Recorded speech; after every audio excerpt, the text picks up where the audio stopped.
बिस्मिल्लाहिर्रहमानिर्रहीम। हमने बेटा पिछले लेक्चर में आपको एक टॉपिक पढ़ाया क्रिप्स मिशन। आज के लेक्चर में जो मेन लॉन्ग क्वेश्चन है वो तो है बेटे काबीना मिशन प्लान। क्या? काबीना mission plan, cabinet mission plan, ये हमारा लॉन्ग क्वेश्चन है। लेकिन उससे पहले एक टॉपिक छोटा सा दरमियान में और भी आता है और वो है वेवल प्लान। क्या? वेवल प्लान इसे भी बोलते हैं और इसका दूसरा नाम शिमला कॉन्फ्रेंस भी है। इसके दो नाम हैं। इसको क्या बोला जाता है? वेवल प्लान भी और शिमला कॉन्फ्रेंस। अच्छा, इसमें बेटे कोई लंबी चौड़ी बात आपको तैयार करने की ज़रूरत नहीं है। आपसे ये पूछा जाएगा शिमला कॉन्फ्रेंस कब हुई और इस पर तजावीज़ लेकर कौन आया। अंडरलाइन करें बेटा, शिमला कॉन्फ्रेंस हुई 1945 में। शाबाश। और इसमें बेटे जो बंदा तजावीज़ लेकर आया था, पहली लाइन में उसका नाम लिखा हुआ है लॉर्ड वेवल। बस। अच्छा, इसमें तीसरा एमसीक्यूज अंडरलाइन करेंगे कि मुसलमानों के कितने अफराद शामिल किए जाएंगे काउंसिल में, तो वो हैं 5। अंडरलाइन कर लें, 5 मिल गया। शाबाश। तीसरी लाइन में। और उसके बाद बेटे आप आ जाएंगे नीचे, और नीचे आपसे पूछा जाएगा कि सब कॉन्टिनेंट में इलेक्शन कब हुए थे। तो इलेक्शन 1945-46 में हुए, और उन इलेक्शंस में कौन सी पार्टी ने विन किया था, उस पार्टी का नाम क्या लिखा हुआ बेटे? मुस्लिम लीग। क्लियर है? अच्छा, इधर देखो मेरी तरफ और मुझे अभी बताओ शिमला कॉन्फ्रेंस कब हुई थी, बताइए ज़रा। शाबाश। 1945। किसकी सरबराही में तजावीज़ आई थी? Lord Wavell. एक कौंसल बनाई जाएगी, उस कौंसल में मुसलमानों के कितने बंदे शामिल किए जाएंगे? 5। आपने सिर्फ ये एमसीक्यूज याद करने हैं, इसको एज आ शॉर्ट या यही शॉर्ट है, यही सब कुछ है। अगले एमसीक्यूज है कि सब कॉन्टिनेंट में जो जनरल इलेक्शन हुए थे वो कब हुए थे बेटा? 45 और 46 में, 45-46 में। और उसमें विन किसने किया? अच्छा, क्या आप मुझे बता सकते हैं कि इससे पहले भी आपने एक जगह पे पढ़ा हुआ है कि सब कॉन्टिनेंट में इलेक्शन हुए थे, और वो इलेक्शन किन्होंने विन किए थे? शाबाश। बहुत ही मुश्किल सवाल मैंने पूछ लिया है। ये 45-46 से पहले भी इलेक्शन हुए थे सब कॉन्टिनेंट में। शाबाश। अगर अल्लाह आपको हिम्मत दे, जुर्रत दे, बहादरी दे, तो आप पेज पलट के थोड़ा सा पीछे भी देख लेंगे तो आपको पता लग जाएगा, ठीक है, कि इलेक्शन कब हुए थे और उन इलेक्शंस में किसने विन किया था। अगर आप 1935 का एक्ट वाला पॉइंट पढ़ लें तो उसमें ही मैंने आपको ये सारी बात बताई थी। ज़रा बताएं कब हुए थे इलेक्शन। अब मैंने टॉपिक बता दिया आपको, ज़रा उसमें से ढूंढ के बता दें। माशाल्लाह पूरी यूट्यूब पर बच्चे देखेंगे कि सर कैसी अजीम क्लास को पढ़ाते हैं, कि जिनका इतना दिमाग चलता है कि आप बेटे वो पंजाबी कहते गिज्जे हुए हो तुसी, कि टीचर बस पढ़ाई जाए, टीचर आप ही सवाल करे, टीचर आप ही जवाब दे, ठीक है, और तुसी जनाब बिल्कुल पत्थर बन के, तो बुत बन के बैठे रहो, ठीक है। तो ये पीछे टॉपिक गुजरा है और उसमें था कि 1935 में एक एक्ट आया और उसमें कहा गया कि इलेक्शन करवाए जाएंगे कब? 1937 में। 1937 में इलेक्शन होंगे, और उन इलेक्शन में बताओ किन्होंने विन किया था? मुस्लिम लीग ने या कांग्रेस ने? कांग्रेस ने। और कांग्रेस ने ही इलेक्शन जीत कर फिर मुसलमानों पर जुल्म किए थे, और फिर कायदे आज़म ने उनके खिलाफ एहतजाज किया था, और जिस दिन उनकी हुकूमत ख़त्म हुई थी उस दिन कायदे आज़म ने क्या मनाया था? उथों वेख के बोल दो की मनाया सी? यौमे निजात। तो सब कॉन्टिनेंट की तारीख में आपकी बुक के अंदर जो मवाद है उसके मुताबिक इलेक्शन हुए हैं कितनी मरतबा? 2 मरतबा। पहली मरतबा कांग्रेस ने विन किया, 37 में हुए। दूसरी मरतबा 46 में, और वो किसने जीते? मुस्लिम लीग ने विन किए। लो मेरा पुत्र, इसके बाद ना अब जो अगला एक टॉपिक मेन आ रहा है वो है काबीना मिशन प्लान। बड़ी तवज्जो के साथ मेरी बात को समझना है। जहाँ से ये टॉपिक शुरू हो रहा है वहाँ पर आपने पहली हेडिंग लिखनी है पस मंज़र, बैकग्राउंड। अच्छा बेटे, जैसे सब कॉन्टिनेंट में इलेक्शन हुए थे 45 में, ऐसे ही बरतानिया में भी इलेक्शन हुए थे उस वक्त। अच्छा, जब बरतानिया में इलेक्शन हुए तो बरतानिया में एक नया बंदा जिसका नाम था लॉर्ड एटली, यहाँ लिखा हुआ नहीं है बुक में, मैं आपको वैसे समझा रहा हूँ। लॉर्ड एटली बेटे एक नया बंदा वहाँ पर वज़ीर आज़म बना था। अच्छा, बरे सगीर में हुकूमत किन की थी? अंग्रेज़ों की। अंग्रेज़ कहाँ के रहने वाले थे? बरतानिया के रहने वाले थे। जब वहाँ पर एक नया बंदा वज़ीर आज़म बना, लॉर्ड एटली, अभी बोला मैंने लॉर्ड, जो चाय पीता था टेटली, अच्छा वो ना मेरा पुत्र लॉर्ड एटली वहाँ पर वज़ीर आज़म बना। तो साफ ज़ाहिर है वो सिर्फ वहाँ का वज़ीर आज़म नहीं था, वो यहाँ का भी, क्योंकि यहाँ के मामलात भी उसी ने देखने थे। अब मेरे पुत्रों, जब वो वज़ीर आज़म बना तो उसने ना अपनी कैबिनेट में से, क्या अपनी कैबिनेट, हर वज़ीर आज़म की ना अपनी एक पर्सनल टीम होती है। जैसे हमारा ये अपना ये जो वज़ीर आज़म है क्या नाम, शहबाज शरीफ है, तो इसकी भी एक टीम है। इसी तरीके से बेटे हर वज़ीर आज़म की अपनी एक टीम होती है। वज़ीर आज़म की जो पर्सनल टीम होती है ना, उस टीम को बेटे क्या कहा जाता है? काबीना। क्या कहा जाता है? काबीना। उसे काबीना कहा जाता है। कैबिनेट, आप टीवी पे भी ये नाम सुनते होंगे, अगर सुनते होंगे तो। काबीना, वज़ीर आज़म की काबीना। अच्छा, उसने अपनी काबीना में से एक बंदे की सरबराही में, बल्कि और आसान कर देता हूँ, रोला ही ख़त्म कर देता हूँ। सिंपल ये कि आपने नाम सुना हुआ है सर स्टैफर्ड क्रिप्स? सुना हुआ, कहीं पढ़ा है? क्रिप्स मिशन है, आपको याद होगा जब आप 10th में होते थे, आज से 70-80 साल पहले, हैं, जब आपके बाल काले और मुंह सफ़ेद होते थे। अब आपके करतूतों की वजह से मुंह काले और बाल सफ़ेद हो गए हैं। जब आप रोटी को टोची और पानी को मम कहते, ठीक है, और जब आपको शर्म नहीं आती थी बल्कि आपको शम। तो उस ज़माने में आपको एक बड़े प्यारे से सर पाक स्टडी पढ़ाने आते थे, याद आ रहा है? क्या नाम था उनका? ओह बिल्कुल बिल्कुल बिल्कुल, अभी भी मैंने उनको थोड़ी देर पहले देखा। अच्छा, बहुत प्यारे लग रहे थे। अच्छा, समझाना ये चाह रहा हूँ कि बेटे आपने सर स्टैफर्ड क्रिप्स का नाम, तो लॉर्ड एटली ने, उस वज़ीर आज़म ने अपनी टीम में से सर स्टैफर्ड क्रिप्स, एवी अलेक्जेंडर और सर पैथिक लॉरेंस, ये नाम भी यहाँ नहीं लिखे हुए, यहाँ सिर्फ इतना लिखा हुआ है कि 3 बंदों की सरबराही में एक बेटा मिशन यहाँ भेजा। यानी 3 बंदे बरतानिया से यहाँ उसने भेजे कि तुम लोग जाओ, हिंदुओं और मुसलमानों से मिलो, उन्हें जाके मेरी तरफ से कुछ तजावीज़ दो और उन्हें कुछ बातों पर राज़ी करने की कोशिश करो।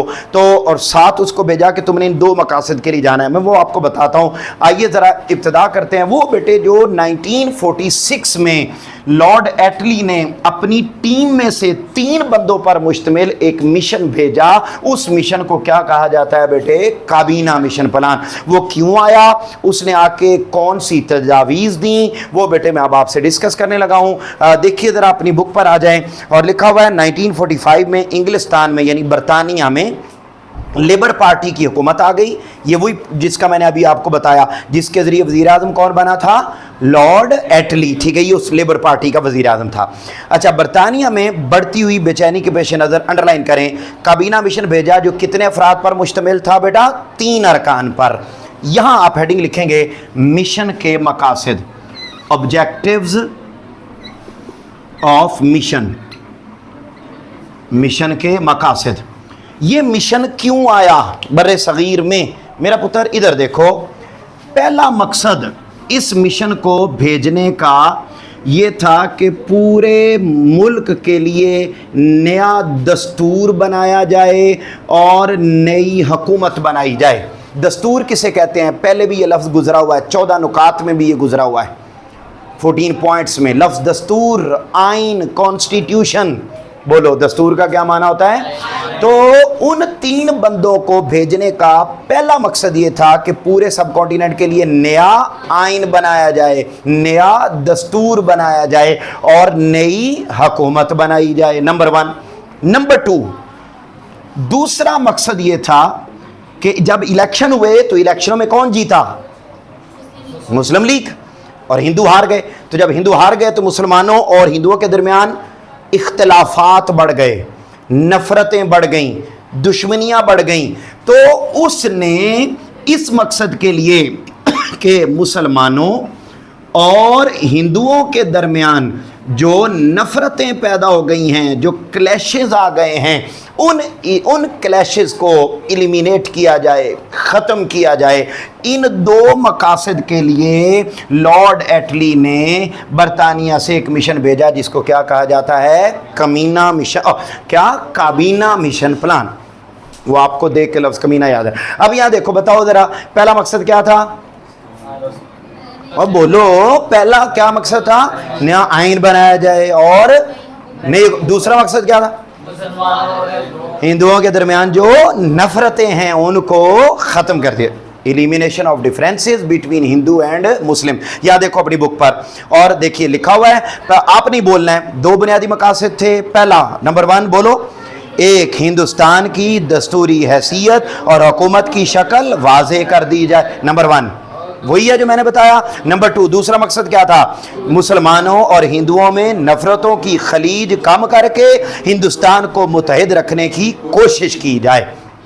ये बेटे दो मकासद थे। इन दो ऑब्जेक्टिव्स के लिए कौन आया, बोलो, काबीना मिशन प्लान। इन दोनों ऑब्जेक्टिव्स को अंडरलाइन करें, ये शॉर्ट क्वेश्चन है, शॉर्ट क्वेश्चन। अच्छा, अब वो आ गए तो उन्होंने बेटा तजावीज़ दी। यहां पर आप हेडिंग लिखेंगे, काबीना मिशन की तजावीज़, proposals of cabinet mission, proposals of cabinet mission.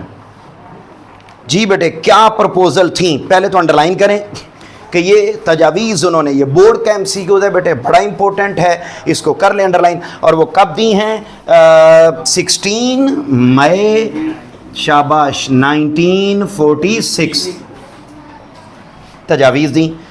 कौन कौन सी तजावीज़ दी मेरा पुत्र, पहला पॉइंट, हेडिंग लिखो, पहली तजवीज़ जी, बर्रे सगीर एक यूनियन,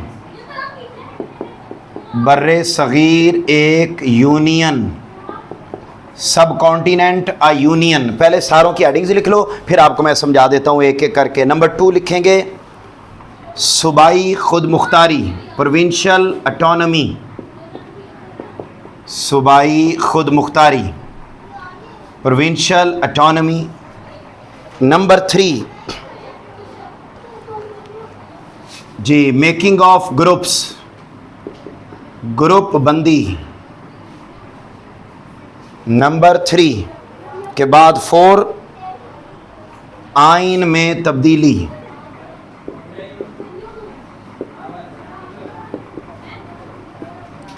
आइन में तब्दीली। लो मेरे पुत्रों, अब इन बातों को ना एक एक करके तवज्जो से समझ लो और साथ रीड कर लो, याद हो जाएगा। इसकी हर हेडिंग अलग अलग, शॉर्ट भी है और लॉन्ग तो है ही है। अब यहां देखिए, पहला पॉइंट क्या है जी, बरसगीर एक यूनियन, सब कॉन्टिनेंट यूनियन। पहली तजवीज़ उन 3 बंदों ने ये दी कि बर्रे सगीर को अलग अलग मुल्क नहीं बनाया जाएगा, बल्कि इसको एक यूनियन के तौर पर रखा जाएगा, यूनिटी में रखा जाएगा, डिवाइड नहीं किया जाएगा। और यूनिटी में रख कर पूरे बर्रे सगीर की एक, यूनियन का मतलब होता है ऑर्गेनाइजेशन, पूरे बर्रे सगीर की एक ऑर्गेनाइजेशन बनाई जाएगी जिसमें कई लोग शामिल होंगे, यानी एक टीम बनाई जाएगी। वो टीम पूरे बर्रे सगीर को देखेगी और वो बर्रे सगीर के किन मामलात को देखेगी, ये देखो लिखा हुआ है। नंबर 1, अमूर खारजा, फॉरेन अफेयर्स। अमूर खारजा का मतलब होता है दूसरे मुल्कों से ताल्लुकात, relations with other countries, number 1। Number 2, दिफा, डिफेंस, आर्मी। और नंबर 3, मवासलात, टेलीकम्युनिकेशन, मीडिया। इधर देखो, अब मुझे बताओ बरसगीर में क्या बनाई जाएगी, एक यूनियन। वो यूनियन कितने इंस्टीट्यूशंस को देखेगी, 3। नंबर 1 अमूर खारजा, ऊंचा बोलो, अमूर खारजा, दिफा, मवासलात। फिर समझो, बर्रे सगीर में एक यूनियन बनाई जाएगी, एक तंजीम बनाई जाएगी। उस तंजीम के जिम्मे कितने काम होंगे, 3। फिर बोलो, क्लियर, प्रॉब्लम तो नहीं। नंबर 2, सूबाई खुद मुख्तारी का मतलब ये पॉइंट आपने 14 पॉइंट में भी पढ़ा था। मुल्क के अंदर जितने भी इदारे होंगे उनको वो यूनियन नहीं देखेगी, उन यूनियन सिर्फ 3 इदारों को देखेगी, और उन 3 के अलावा जितने शोबे हैं पूरे मुल्क में उनको कौन देखेगा? सूबाई हुकूमतें देखेंगी। देखो ज़रा, बोलो क्या लिखा हुआ है? मरकज़ी उमूर के अलावा बाकी तमाम इख्तियारात सूबों को। मरकज़ी उमूर कौन से हैं? बोल दें। अमूर खारजा, दिफा, बस ये 3 शोबे उस यूनियन के पास। बाकी सारे मामला, सड़कें बनानी है, स्कूल बनाने, अस्पताल बनाने वगैरह वगैरह वगैरह वगैरह वगैरह, सारे सूबाई हुकूमतें देखेंगी। फिर बेटे नंबर 3 जी, इधर पहले समझो, पूरे बरसगीर में फॉर एग्जाम्पल उस वक्त 11 सूबे थे। उस वक्त कितने सूबे थे? 11। उन्होंने कहा कि आप ना अपनी मर्जी से जितने भी बरसगीर के अंदर सूबे हैं उन सूबों को ग्रुप ए, ग्रुप बी और ग्रुप सी में डिवाइड कर लें। यानी फॉर एग्जांपल इस वक्त हमारे मुल्क में कितने सूबे हैं? 4। तो कहें जी कि दो आप इसको 2 हिस्सों में डिवाइड कर लें। हम कहें जी पंजाब और सिंध एक ग्रुप ए, केपी के और बलूचिस्तान ग्रुप बी। उस वक्त भी बेटे जितने 11 सूबे थे उनके उन्होंने कहा आप ग्रुप बना लें, और बजाय इसके कि पूरे मुल्क का एक आइन बनाया जाए, हम यूं करते हैं कि हर ग्रुप अपना अलग अलग आइन बना ले। तो ग्रुप ए का अलग आइन, ग्रुप बी का, ग्रुप सी का अलग आइन। समझ आई बात की? देखो जरा रीड करो क्या लिखा हुआ है। सूबों को इख्तियार होगा कि वो बाहम ग्रुप बना लें और हर ग्रुप अपना दस्तूर मुरतब करे। दस्तूर का मतलब आइन। अगला पॉइंट चौथा, आइन में तब्दीली, चेंजिंग इन कॉन्स्टिट्यूशन। अब ये क्या बात, ये भी समझो इधर। जितने ग्रुप आइन बनाएंगे अपना, वो आइन कितने साल के लिए एप्लीकेबल होगा? 10 साल के लिए, ठीक है। और 10 साल के बाद हर ग्रुप अपने आइन को फिर से अपनी मर्जी के साथ चेंज कर सकता है। कोई मुश्किल? बोल दें जरा क्या लिखा हुआ है। हर 10 साल के बाद सूबों को इख्तियार होगा कि वो कसरत राय से आइन में तब्दीली का मुतालबा करें। ये 4 तजावीज़ जो बड़ी आसान है बेटे, जब तक मेरी बातों को ज़हन में रख के आप नहीं पढ़ेंगे और आज ही घर में जाकर रिवाइज नहीं करेंगे, और मतलब ये कि अब अगले लेक्चर तक मतलब आप पढ़े ही ना, या टेस्ट आने तक आप पढ़े ही ना, तो फिर ये चीज़ें आपके लिए दोबारा फिर मुश्किल हो जाएंगी। 24 घंटों के अंदर साइंस ये कहती है 24 घंटों के अंदर अगर एक चीज़ जो फॉर एग्जांपल आपने आज इस वक्त ये पढ़ा, कल इस वक्त तक आप दोबारा इसको रिवाइज नहीं करते, तो इस टाइम पर कल आपके पास मेरा ये समझाया हुआ आपके दिमाग में सिर्फ 18% होगा, बाकी सारा निकल चुका होगा। और अगर आप इसको 24 घंटों में रिवाइज कर लेते हैं, फिर आपके पास इस टाइम पे 80% होगा, 80%। ये साइंस कह रही है ये, और ये बड़ी अंडरस्टूड बात है। यानी एक ये तो पढ़ाई की बात है ना, नॉर्मल में वे में भी अगर एक बात आज हुई है, घर में कोई बात आज हुई है, और अगर आपने अगले 24 घंटों में उसको दोबारा याद या रिवाइज नहीं किया कि मेरी क्या बात हुई थी जीमल से, तो अब क्या बात हुई थी, अब उसको आपने अगर अगले टाइम पर रिवाइज नहीं किया तो आप भूल जाएंगे। इसलिए बेटा रिवाइज करना ये बहुत ज़रूरी होता है, और ये आपकी जिम्मेदारी। टीचर बेटे जितना मर्जी अच्छा लगा दें आप अगर उसको नहीं पढ़ रहे, सवाल ही पैदा नहीं होता कि तैयारी का एक ही फार्मूला है कि आपको समझा दिया जाए, उसके बाद जिम्मेदारी आपके कंधों पर है, आप साथ साथ चीज़ों को याद करें। अब आ जाते हैं अगला बेटे, ये बात मुकम्मल हो गई। इसके बाद ना ये यौम रास्त इक़दाम, सिंपल इज़ दैट। ये क्या है? Day of direct action. इसको भी अंडरलाइन करें, ये भी बड़ा शॉर्ट क्वेश्चन है और इसी लॉन्ग क्वेश्चन का हिस्सा है ये। यौम रास्त इक़दाम ये क्या है बेटे? जैसे आपको याद होगा यौम निजात आपने पढ़ा था, याद है? अभी हमने रिवाइज भी किया। जब ये 4 तजावीज़ आई ना, तो सिंपल इज़ दैट कायदे आज़म ने इन तजावीज़ को मानने से इनकार कर दिया। और कायदे आज़म ने जब इनकार कर दिया, क्योंकि जो इलेक्शन हुए थे ना वो इस बुनियाद पर हुए थे, कौन से वाले इलेक्शन जो 1945-46 में हुए, जो आपने अभी पढ़े, वो इस बुनियाद पर हुए थे कि अगर मुस्लिम लीग जीत गई तो पाकिस्तान बनेगा। अब इलेक्शनों के फौरी बाद ये आया है तो इनको ये चाहिए था कि ये क्या बात करते, पाकिस्तान की बात करते, क्योंकि इलेक्शन तो मुस्लिम लीग जीत गई थी। लेकिन मेरा पुत्र इन्होंने आके ए बना लें, बी बना लें, सी बना लें, ये कर लें, वो कर लें, पाकिस्तान की बात कहीं की नहीं। कायदे आज़म ने कहा अच्छा तो मत दसना। कायदे आज़म ने बेटे फिर इनके ख़िलाफ़ एहतजाज का दिन मनाया। क्या? एहतजाज का दिन मनाया। और वो कौन सा दिन मनाया? उस दिन को कहते हैं यौम रास्त इक़दाम।